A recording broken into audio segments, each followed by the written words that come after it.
Last week, we discussed the history of vampires and the legends and stories behind them. Today, we are going to talk about an interesting side effect of vampires, vampirism. Join Sophia and I on our morbid time machine, and let's get into it. Welcome, inquirers, new and old.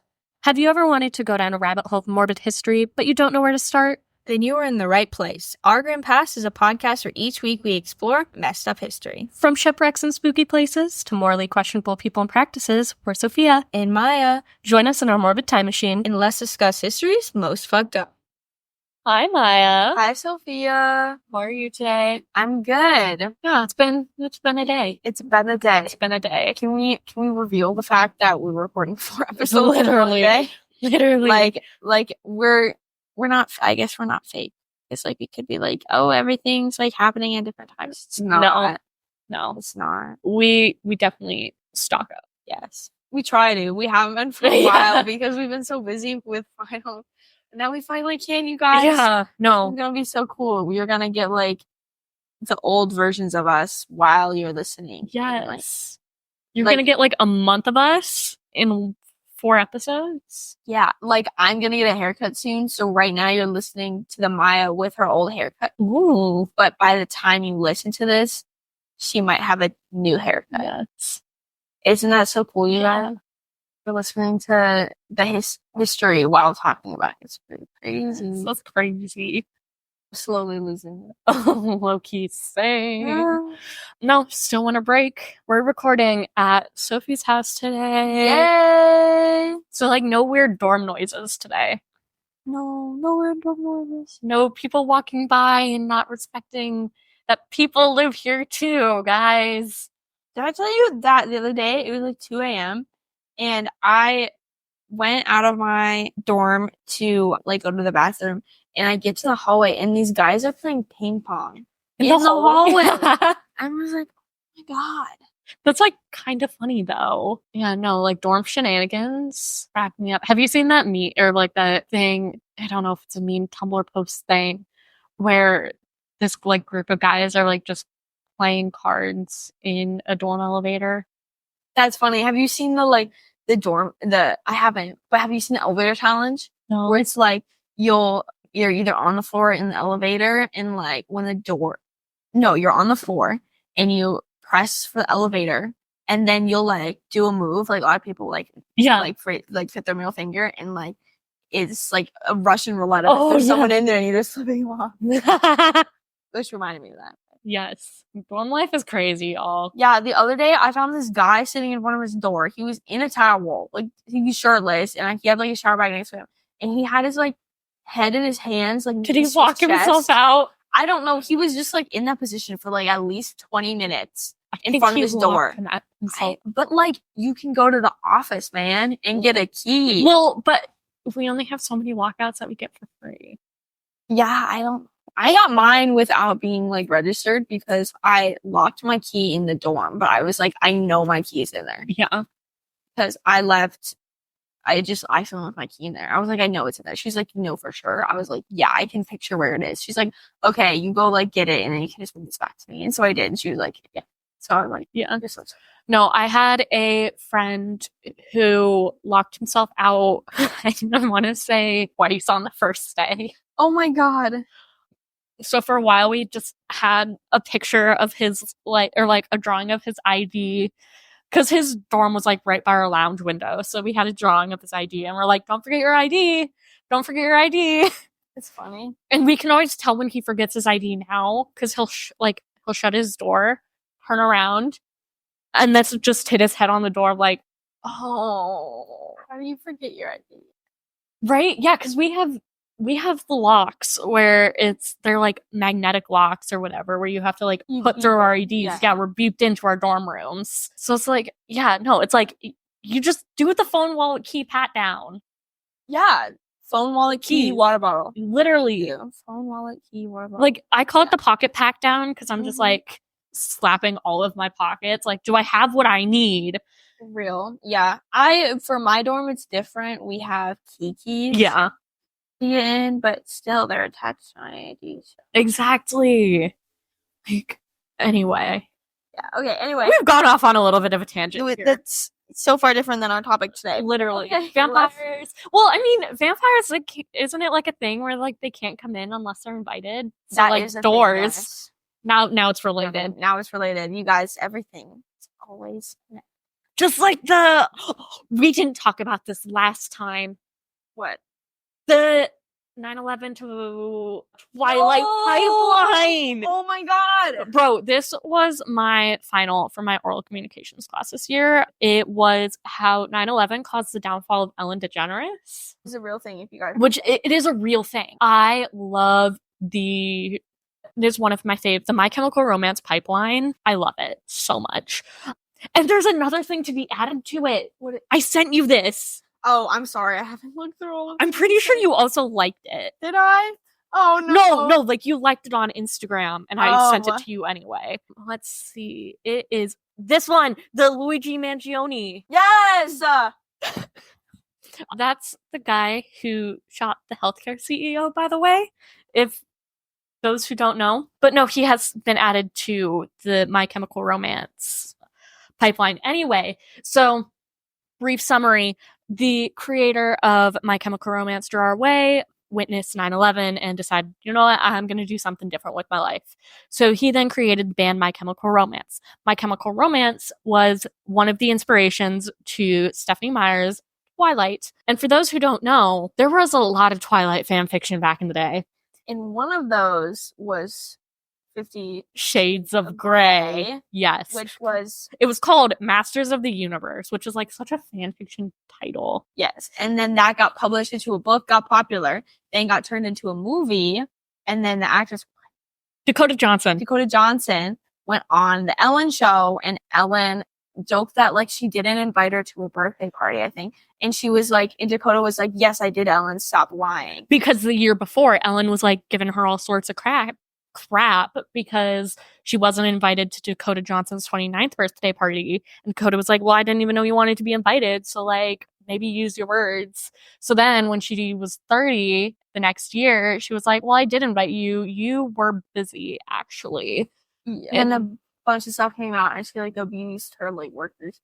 Well, and then that just like turned public opinion away from Ellen. So yeah. Anyway, we were talking about vampires and Twilight, and I completely forgot about it, and then I remembered. It's okay. Well, now it's out. Now it's out in the world. Okay. Vampirism. Okay, vampirism. Let's get into it. So, start off with clinical vampirism. It's like the big fancy title, and it's also known as Renfield Syndrome. And it's a condition in which the person affected believes themselves either to be a vampire or they find it necessary and alluring to drink human blood. Or it's also just simply an obsession with blood. It was named Renfield Syndrome in 1990 by Richard Knoll, a prominent researcher on clinical vampirism who is also a writer, and he's written like different books about it and done a lot of research on it. And it was named after the character R.M. Renfield in Bram Stoker's Dracula. And Renfield is this little guy that lives in the castle who like eats like bugs and spiders in order to try to become undead. Interesting. And Noel basically compared him, like, he's like, this is the human equivalent of a vampire. I was like, what? Okay. It was this weird thing he compared it with Renfield and human. So there's that. And so Noel worked with patients diagnosed with clinical vampirism and saw that a majority of people diagnosed with this are actually male.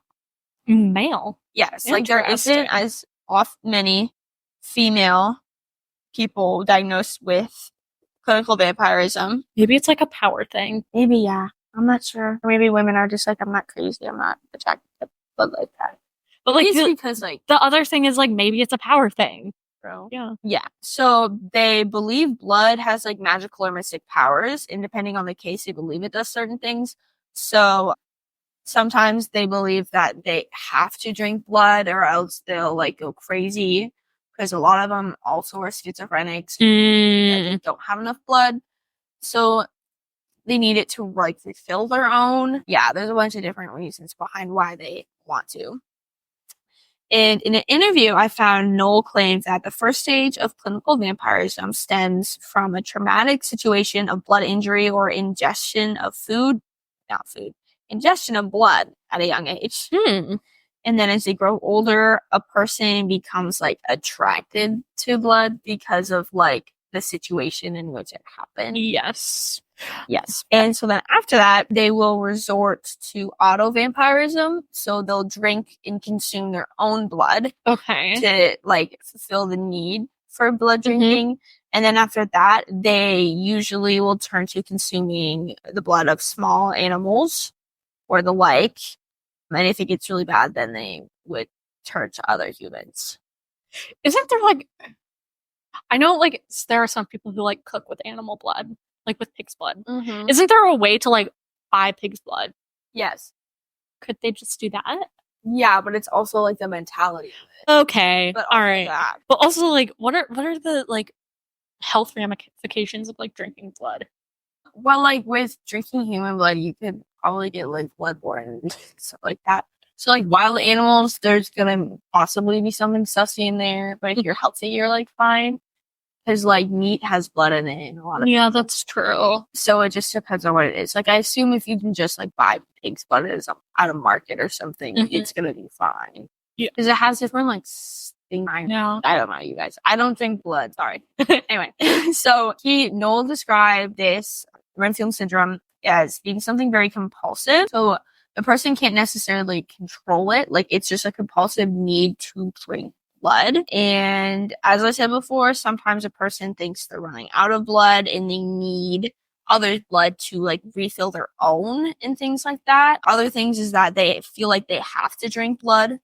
Like that's where the compulsiveness comes in. It's like if they don't drink blood, something bad will happen. And like it's kind of like if someone's like addicted to drugs and they'll go through like withdrawals. Yeah. Kind of. They go through blood withdrawals.